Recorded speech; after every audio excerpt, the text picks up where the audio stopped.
नमस्कार, मी डॉक्टर अनुजा केळकर. मी सायकॅट्रिस्ट आहे, डी ॲडिक्शन स्पेशालिस्ट आहे, सायकोथेरपिस्ट आहे. Kelkar clinic, Ghodbunder road, Thane, Mira road मध्ये ॲज अ सायकॅट्रिस्ट बऱ्याच वर्षांपासून प्रॅक्टिस करते. आज आपण बोलणार आहोत थ्रेट बाबतीत. थ्रेट म्हणजे धोका.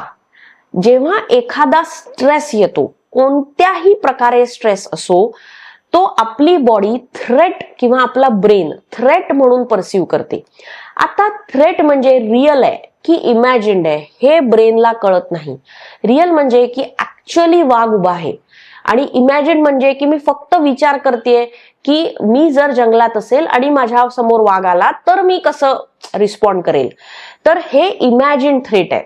पण ब्रेनला हे कळत नाही की रिअल कोणता आहे, इमॅजिन कोणता आहे. थ्रेट हे थ्रेट आहे. आणि जेव्हा थ्रेट समोर ब्रेन परसीव्ह करतं तेव्हा 3 प्रकारचे स्ट्रेस रिस्पॉन्सेस ब्रेन देतं. पहिलं म्हणजे फाईट, दुसरं म्हणजे फ्लाईट आणि तिसरं म्हणजे फ्रीज. तर हे ऍक्च्युअली फाईट म्हणजे की फाईट रिस्पॉन्स म्हणजे की दरवेळेस भाले तलवारी घेऊन आपण भांडायला लागतो असं नाहीये.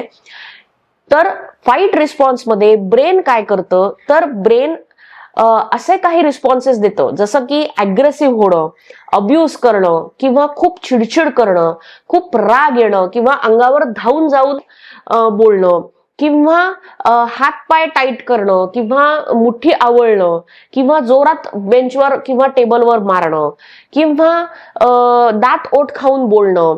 तर अशा प्रकारे फाईट रिस्पॉन्स जनरली प्रेझेंट होतो. आता फ्लाईट रिस्पॉन्स कसा प्रेझेंट होतो, तर फ्लाईट रिस्पॉन्स म्हणजे ऍक्च्युअली पळणं नाही, तर फ्लाईट रिस्पॉन्स मध्ये अवॉइडन्स बिहेवियर जनरली प्रेझेंट होतो.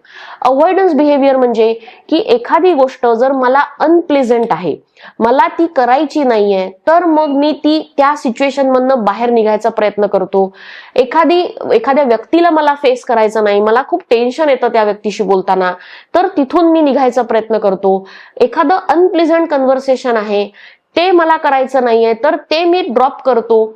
जर विचार एखादा मला येतोय आणि मला तो त्रास देतोय तर ते आपण ड्रॉप करतो, त्याच्याबद्दल विचारच करत नाही किंवा विचार करत असेल तर डिस्ट्रॅक्ट करतो स्वतःला, काही म्युझिक ऐकतो किंवा काही वॉकवर जातो आणि ते स्वतः आपण अवॉइड करतो.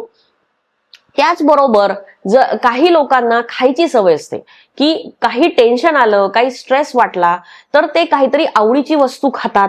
तर तो पण एक प्रकारचा अवॉइडन्स बिहेवियर आहे की ते खाऊन डोकं शांत होतं, एक प्लेजर मिळतं आणि तो स्ट्रेस निघून जातो.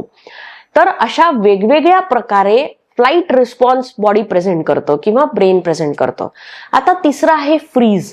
फ्रीज म्हणजे थिजणं, एका जागी उभं राहणं किंवा एका जागी काहीच न करणं, म्हणजे कोणतीच ऍक्शन्स न करणं. आता या सिच्युएशन मध्ये कसं ब्रेन प्रेझेंट करतं, तर ब्लॅकआउट्स होतात, झोन आउट होतं किंवा ब्लँक होतं ब्रेन किंवा हातपाय काम करत नाही, असं वाटतं की मी एका जागी अशी बर्फासारखी बसून आहे, थिजलेली आहे. बरेच लोक सांगतात की डॉक्टर मी 5 मिनिटं बसून राहिली, मला असं वाटलं की माझं सिस्टीमच शट झाली आहे, मला काहीच समजलं नाही काय होतंय आणि मग मी उठली आणि मग मी काम करायला सुरू केलं.